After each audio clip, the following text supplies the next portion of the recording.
दोस्तों, क्या आपने कभी सोचा है, अगर एक कलाकार से उसकी सबसे बड़ी ताकत छीन ली जाए, तो उसकी रूह पर क्या बीतती है?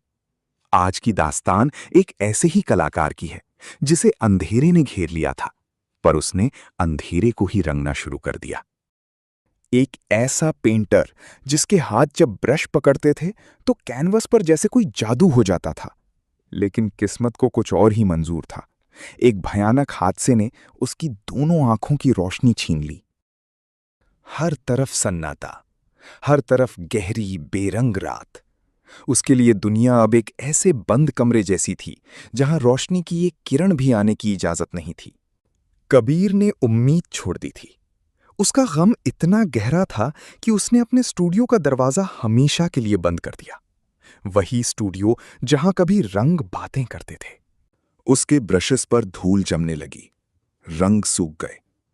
कबीर ने मान लिया कि उसके अंदर का पेंटर उसकी आंखों के साथ ही मर चुका है। लेकिन तभी उसके सुनसान अंधेरे में दाखिल हुई आयशा, एक मासूम लड़की जो खुद मौत से लड़ रही थी, पर उसकी आंखों में बहार थी।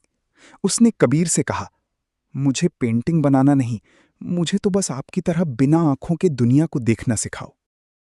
पहले कबीर ने मना किया, पर आयशा की जिद के आगे वो पिघल गया। उसने आयशा को मिट्टी, पेड़ों की छाल और पत्तों को छूकर उनके रंगों का अंदाजा लगाना सिखाया। आयशा ने कबीर का हाथ थामा। उसने कबीर से कहा, आपने आंखें खोई हैं, अपना एहसास नहीं। इस कंदील पर अपना हाथ रखो, क्या महसूस हुआ?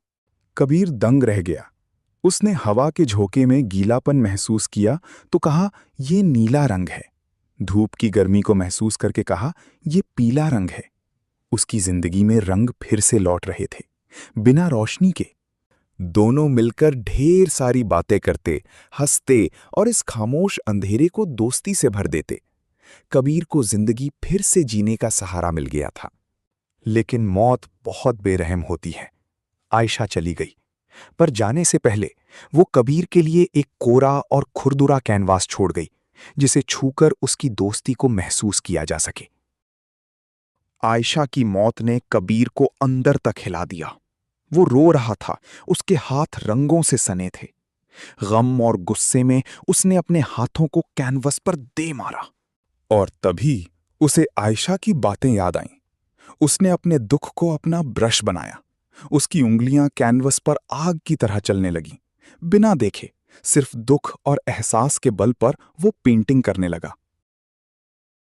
उस रात कबीर ने कैनवस को अपनी आत्मा से रंग दिया। जो रंग आंखों ने कभी देखे नहीं थे, वो उसकी उंगलियों के एहसास से कैनवस पर उतर रहे थे। जब सुबह हुई तो कैनवस पर एक बेमिसाल खूबसूरत सवेरा बन चुका था। एक ऐसा सवेरा जो कबीर ने आंखों से नहीं, पर दिल से बनाया था। दोस्तों, सच्ची रोशनी आंखों में नहीं, हमारे हौसले और रूह में होती है। अगर कहानी अच्छी लगी तो वीडियो को लाइक करें, शेयर करें और चैनल को सब्सक्राइब करना ना भूलें।